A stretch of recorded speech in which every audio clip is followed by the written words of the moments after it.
I'm not looking to renew it. USMCA did one thing that I loved.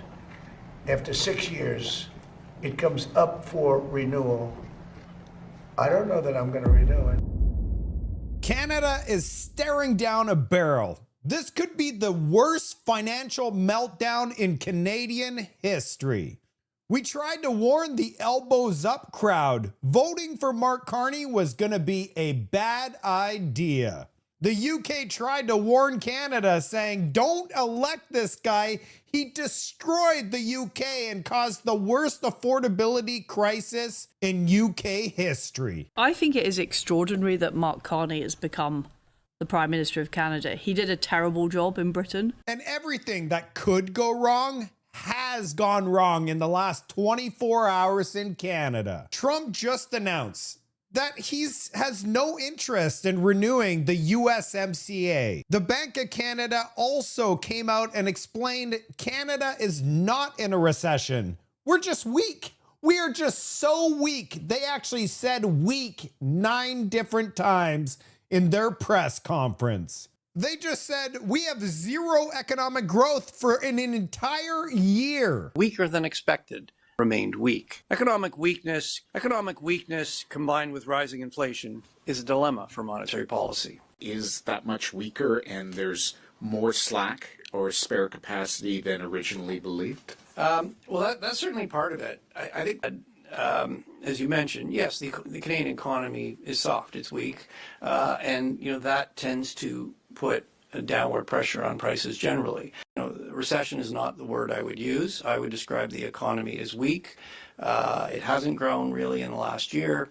There's excess supply in the economy. There's slack in the labor market. The only reason that the Bank of Canada is not declaring that we're in a recession right now is because they don't want to see full-out panic attack across this country. Because what Canada is in right now is far worse than a recession. Our economy is currently crumbling, and this is while we currently have 85% of our goods have 0 tariffs. Imagine in July, if Donald Trump does rip up the USMCA, it's over for Canada. And all I have to say is Mark Carney campaigned as the only person that can negotiate a win with Donald Trump, getting us the very best trade deal. Remember? And if he doesn't get us this amazing trade deal, he will go down in history as the absolute worst prime minister in Canadian history. We also have Russia slamming Canada right now. Things are unraveling at record speeds. Maybe when Mark Carney was campaigning, saying his government will move at unimaginable speeds, maybe what he was trying to tell us is his government will be moving at unimaginable speeds in decline. Let's get into this report.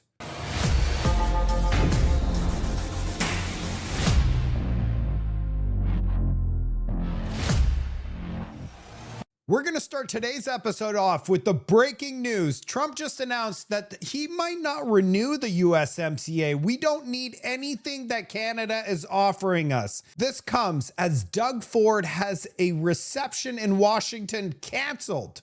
Buckle up, Canada, because the lid on this pressure cooker is about to go boom. Mr. President, July 1st is coming fast.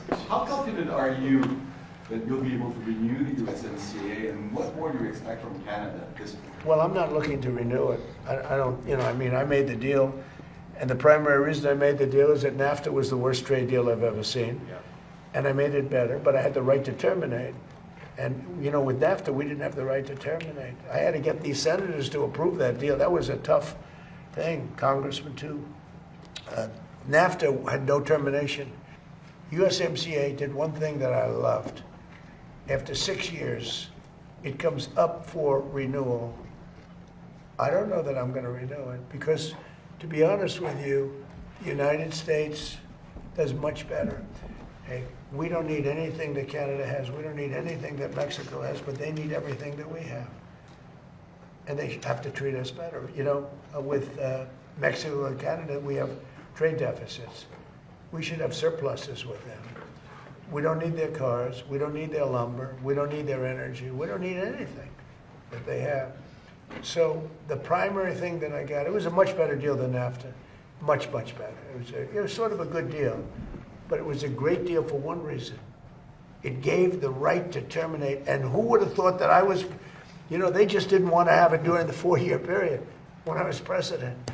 So now it made it so that I wouldn't be president, and because they rigged the election, the second election, as you probably hear and probably know, most of you know that happened, and now it's been proven, and it will be proven as time goes by even more so. We have things that you won't believe. When we release the full files, you're not going to believe how crooked the 2020 election was. But who would have thought that it comes due in my term?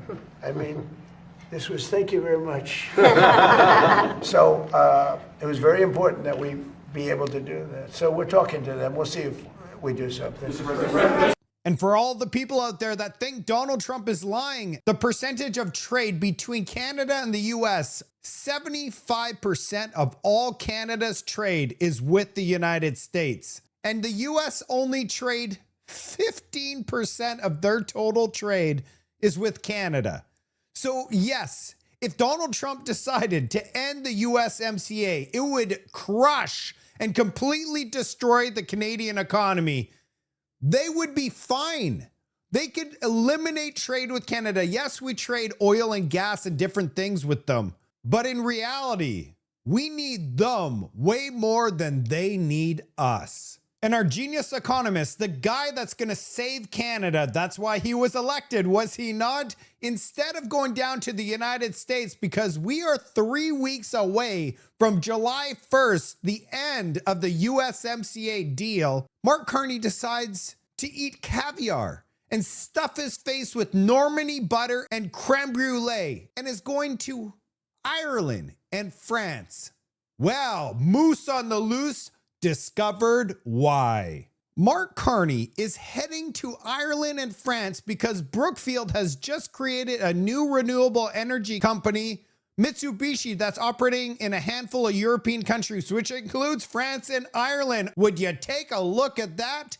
June 9th, just 2 days before Mark Carney's going to France and Ireland. Carney gave no real reason why he's going over there other than catalyze new investments into Canada and deepen trade. Let's take a look at this news release. Brookfield Asset Management and Mitsubishi have formed a joint venture for a private-held renewable energy company that will acquire and operate a portfolio of contracted operating renewable energy in Europe, the company said on Tuesday. The seed portfolio consists of a 570 megawatt of installed capacity across the UK, Spain, Sweden, Finland, France, and Ireland. The equity value is 400 million euros, or close to $500 million.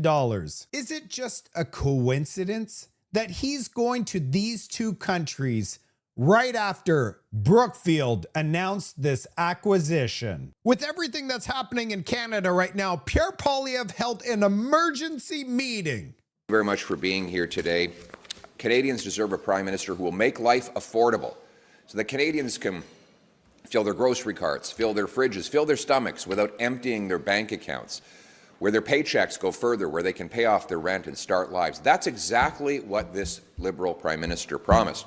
He claimed that he was going to reverse everything that he had said and done in the prior 10 years, that he would reverse everything his party had done.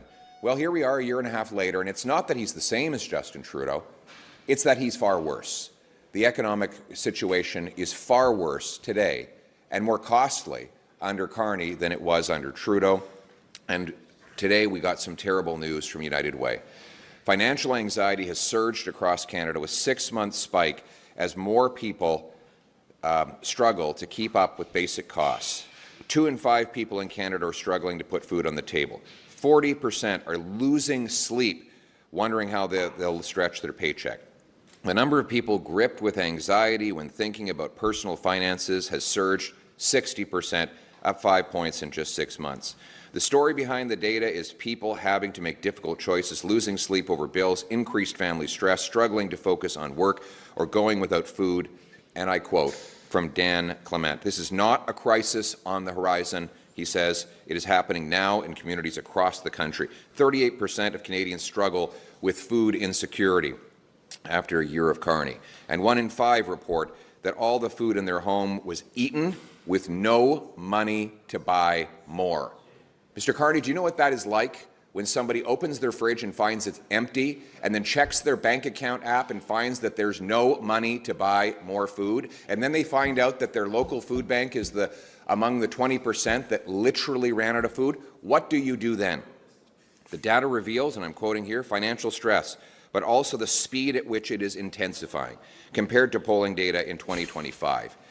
The number of people in Canada who report they could cover basic expenses for only 1 month or less before falling into debt increased by 4 points to 46%, almost half of Canadians, Mr. Carney, after a year of your leadership.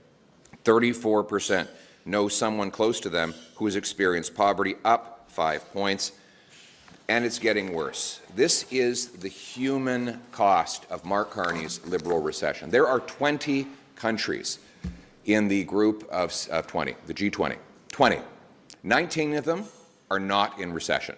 One is, and that is after 1 year of Mark Carney as Prime Minister. This is consistent with his track record of leaving a trail of tears wherever he goes. He went to the United Kingdom, where he was a disaster. He caused an economic meltdown in that country, caused the housing crisis, caused the worst inflation in the G7, and then, of course, he left to become a corporate power broker, where he took government handouts from working-class taxpayers for green scams and then put the money in offshore tax havens, always making others pay for his mistakes, and they are paying.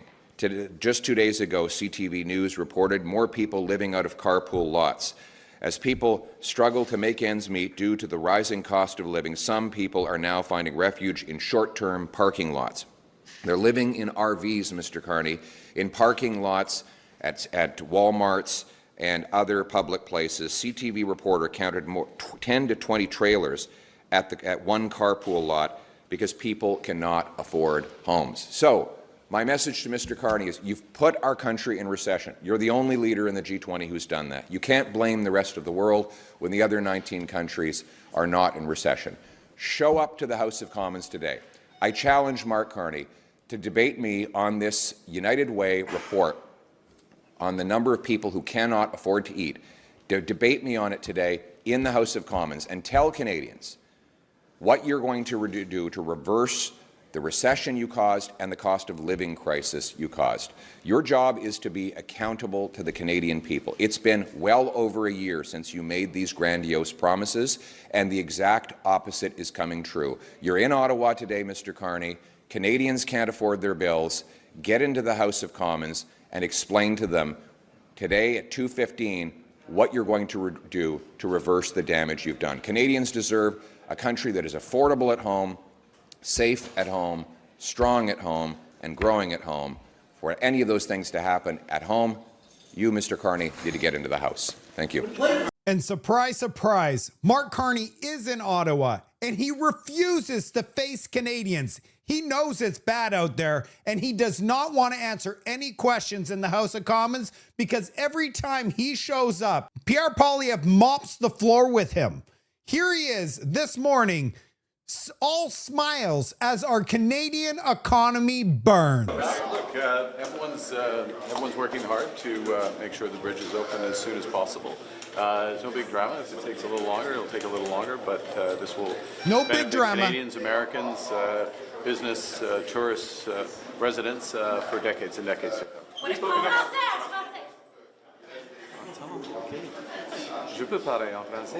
Wow. Do you see his face? It's like a king that gets shouted at. I will destroy you. Do you see the way he looked at that reporter?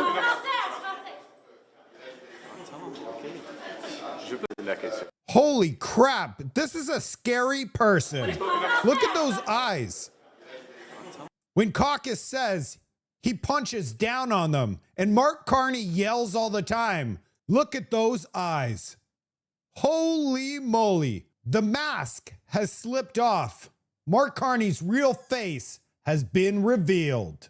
With affordability in this country reaching crisis levels where Canadians can't afford to eat, the Liberals stand in the House and tell us Canadians that they wake up every single day to make our life more affordable, just like what they've done over the last 11 years, making your life so affordable by cutting taxes and giving you dental care and giving a tax cut for 22 million Canadians. You are so rich in this country. What you're feeling right now is fake. The Liberals are doing everything right now. At the center of everything we're working on as a government, Mr. Speaker, it's affordability. In my riding of Mississauga Streetsville, it's a worker who can keep more of their money in their pocket since we are cutting taxes for 22 million Canadians. That's right. And we've also provided Canadians with the Canada Groceries and Essentials benefit, Mr. Speaker. We're providing Canadians with that type of support. And it's even the senior who can get access to that dental care appointment, Mr. Speaker. What do the Conservatives have against seniors that are smiling, Mr. Speaker? Because thanks to our government, we're going to be there, we're going to make jobs, and we're going to make life more affordable for them. Well done. Well done. Are seniors smiling when they have to lose their home and live on the side of a highway in a camper? Are they smiling? I don't think so. The Liberals have promised to make life more affordable in Canada for over a decade. Now we are told that they're about to make life more affordable. Right across the country to support Canadians, grow the economy, and deliver affordability, not be stuck in the mud. Thank you. Stuck in the mud. I think the Liberals are stuck in the mud, or their head is in the sand, because everything they've done to us has made life less affordable, not more affordable. And adding $1 trillion to our national credit card by year 2030 is going to make things 10 times worse. Pierre Poilievre completely obliterated the Liberals in the House of Commons today, but you are not going to believe Canada's finance minister, Squeaky, what he had to say. Question for the Prime Minister. Just over 10 days ago, we learned that Canada was the only country with back-to-back shrinking economies in 2 quarters, the definition of a recession. Today, we got even worse news from the Governor of the Bank of Canada, who said, and I quote, "The Canadian economy has remained soft and inflation has increased. Economic weakness combined with rising inflation is a dilemma." He used the word weak to describe this Prime Minister's economy 9 times. That translates into lost jobs, lost homes, and bigger lineups at food banks. Will the Prime Minister stand today, reverse the Liberal policies that caused this recession? Hear, hear. The Honourable Minister. Mr. Speaker, I know it's Wednesday and the Leader of the Opposition is looking for good news. Let me help him. Germany, 1.1%. Italy, 0.6%. And then you're looking at Japan, 0.8%. You're looking at the United Kingdom, 1.1%. And then you're looking at Canada, Mr. Speaker, 1.7%. That is the growth projection for 2027, Mr. Speaker. Did you just get that? He just said Canada's going to get 1.7% growth in year 2027. Not now, but in 2027. Weathermen can't even forecast weather past 3 days out. And this clown thinks that we're going to have record GDP growth in year 2027, when Donald Trump just announced today he will not be renewing the USMCA. Is this guy for real? This is the type of gaslighting that these Liberals are doing to us on a daily basis. When Canadians lose their jobs, are they going to blame Donald Trump, or are they going to blame this guy? Is what the OECD just said recently, Mr. Speaker. On this side of the House, we're going to fight for Canadians because every day is a good day to fight for Canadians. The Honourable Leader of the Opposition.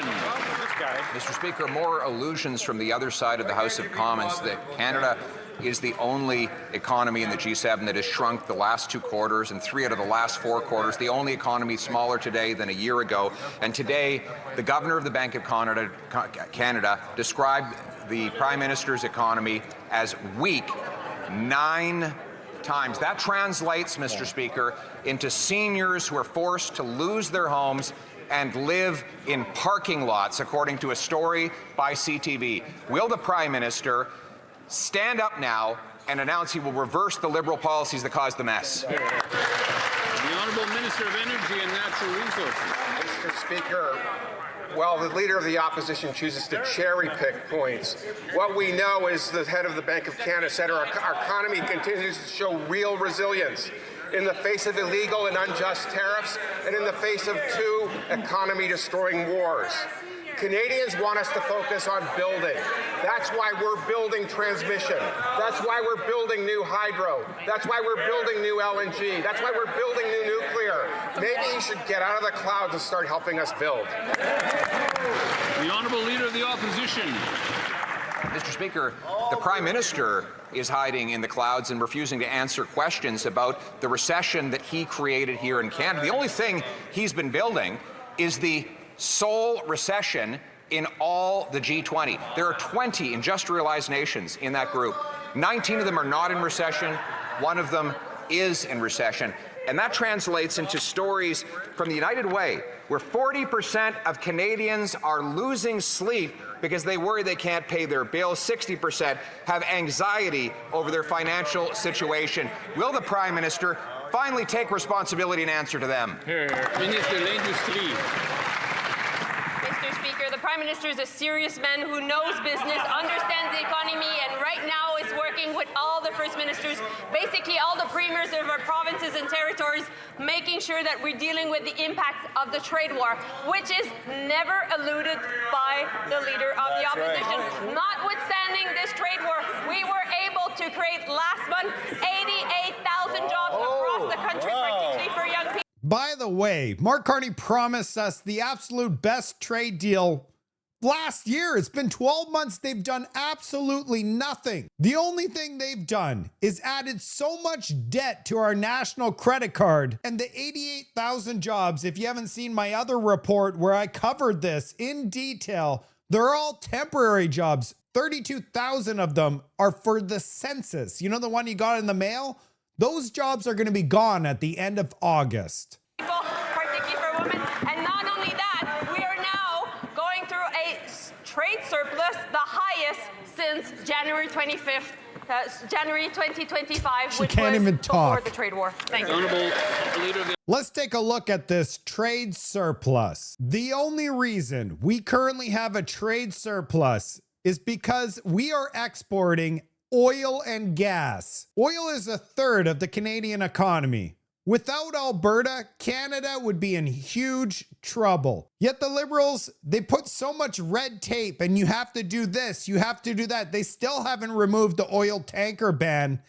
If we had pipelines going east, west, north, south, we wouldn't be in this mess. So it's quite rich for the Liberals to stand in the House of Commons and say they're doing everything right. We got to see Pierre Poilievre's closing remarks. The question was for the Prime Minister, and we don't need more excuses about the rest of the world.